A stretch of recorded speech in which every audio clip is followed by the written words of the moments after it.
Welcome back to our program. I am Wu Ruiguo. We will continue our conversation with Dr. Justin Chou, the chairman of the Foreign Relations Committee of the Legislative Yuan in Taiwan. Justin, we know that you came back from the trip to Central America with the president. Yeah. But a lot of the attention, but a lot of the attention will pay on the transit stop that you made. First, of course, in LA, and then later on the way back Washington, Seattle. Yeah, Seattle. And you also mentioned briefly about the relations with Washington. Certainly has been improving. And in the words of Raymond Burkhart, the current AIT chairman, it's like the sunshine in LA. Yeah. It's very bright. They always mention sunshine. Yes. Very promising. Yeah. And you certainly have been with the Foreign Relations Committee for over 5 years. Yes. You've seen how the relationship under the years of the DPP really deteriorated. Really, especially at the two occasions when we had the referendum votes in Taiwan.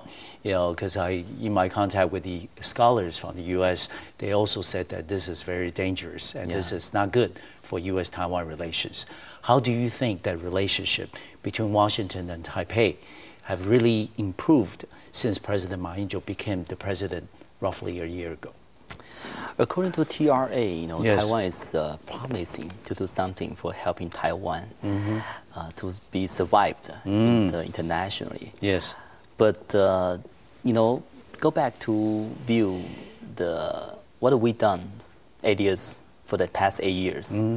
I think not only for us, for United States government, I think it's a miserable memory, something like that, because the former president keep trying to provoking mainland China and to make some like international attention on the cross strait, and in order to gain some like local recognition, especially for like a local election. Yes. Yeah, to win the votes, to win the like seats of the Congress and local magistrate.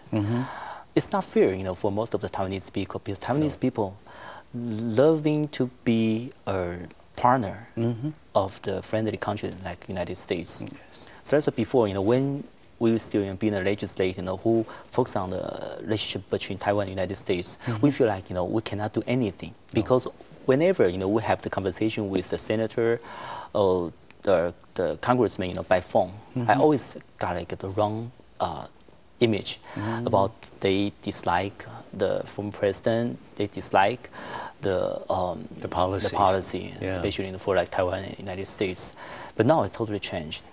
I think during the chance in LA and Seattle, we make phone calls to senators and to the congressmen, and it's all positive feedback, because everybody know that President Ma is coming and they mean to accept his phone call and them to chat with him, especially I can mention Senator Kerry, who has been run for the presidency, and Senator McCain was running for the presidency this time.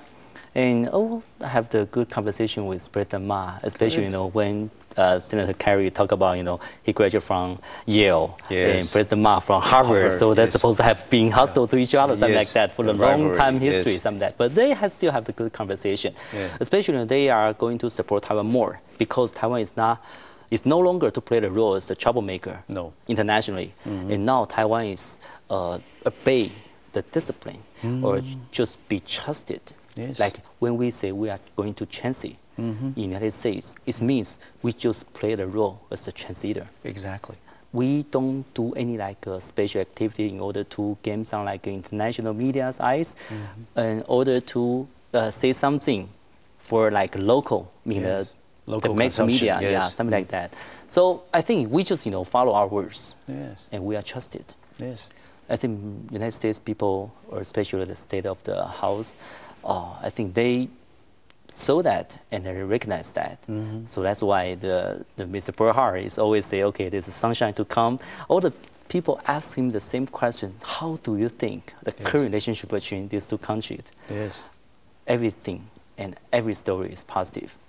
And so that's why I feel so honored and I feel so impressed about when we overview the policy change. We saw the outcome so sweet. And all the mistakes we don't make again. Anymore, yes. And now we enjoy like, the fruitful outcome Yes. for the diplomatic relationship. Yeah, I think a lot of people remember that on this trip, President Ma Ying-jeou made it very clear that, as you said, when he made the transit stops in the U.S., he could have the option of visiting the East Coast, Exactly. Particularly in New York.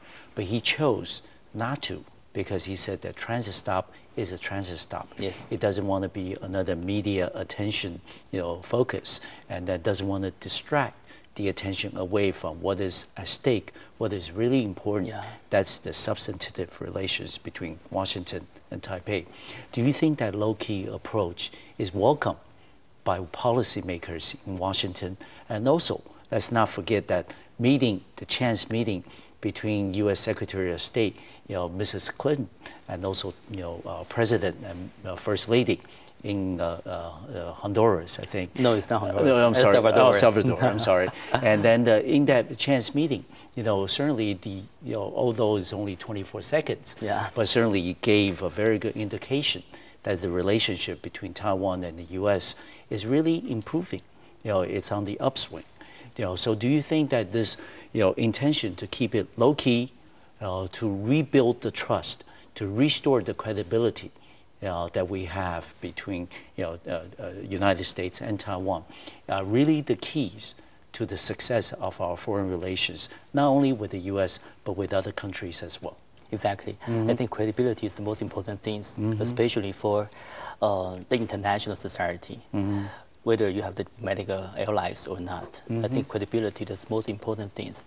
Low key and maintain the same words, keep the same, keep credibility. I think that's the most important thing. I think it's not only for Ma's, his own personality, but as well as try to correct some mistakes for the past 8 years.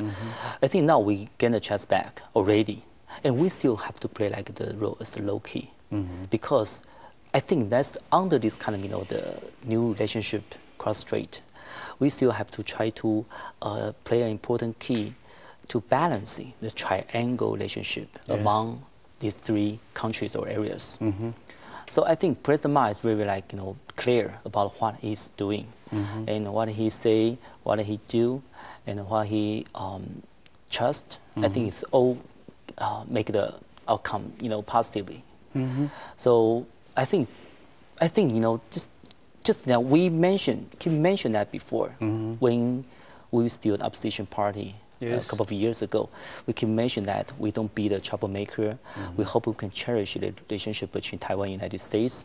And now, if President Chen still on power, I think maybe she's going to hug the Madam Secretary Clinton again, something like that. But President Ma just this is a social occasion. We should shake hands. Hey, I'm the President Ma from Taiwan, and how are you doing? Something like that. And we are trying to improve the relationship between two sides, mainland and Taiwan. And I think he got the positive answer, respect from the Madam Secretary as well. So this is just naturally happen things. We don't, we don't exaggerate. It's kind of the meat. We don't need, because we don't want to cause another fire. We hope everything just go peaceful, smoothly, improvement. That's what we need, and that's what we now want. Yeah, this is also very consistent to President Ma Ying-jeou's recent remarks, saying that not only China should be a responsible stakeholder, Taiwan also wants to be a responsible stakeholder, at least regionally in Asia. So what do you think our future role should be as the cross-strait relations between China and Taiwan improving? Shall we become more of a visible actor, visible player in the maintenance of peace and prosperity in Asia? For sure, yes. And now we are going to become much more active than ever to improve the relationship between two sides. And we are going to maintain or enhance more relationship between Taiwan and other ASEAN countries. The major Southeast Asian countries.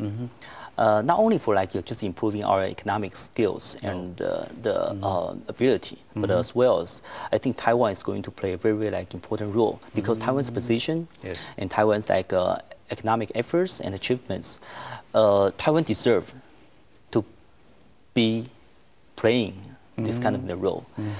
But if still, it's like, past, we hostile to each other on to both sides, and everybody like our truly friends at Singapore think Taiwan how to deal with this kind of the ambiguous situation, and people like Southeast Asia countries like Thailand, like Vietnam, Indonesia, they just try to be isolated. Say, okay, I don't care about what you guys doing, please don't bother me, something like don't that. Don't drag me into it. Yeah, something like that. So for, as a congressman in the Foreign Affairs Committee, how can we do that? Even we trying to like build up the bridge between like two parliaments.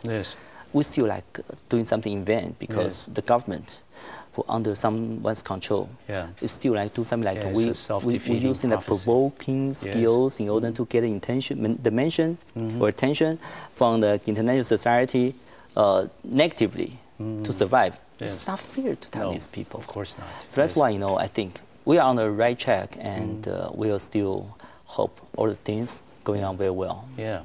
I'm glad to learn that from Dr. Justin Chou that we are doing differently on the international stage, and this policy should continue in the coming years under President Ma Ying-jeou. We're going to take a short break, and we'll be right back to the Taiwan Outlook. I'll see you in 3 minutes.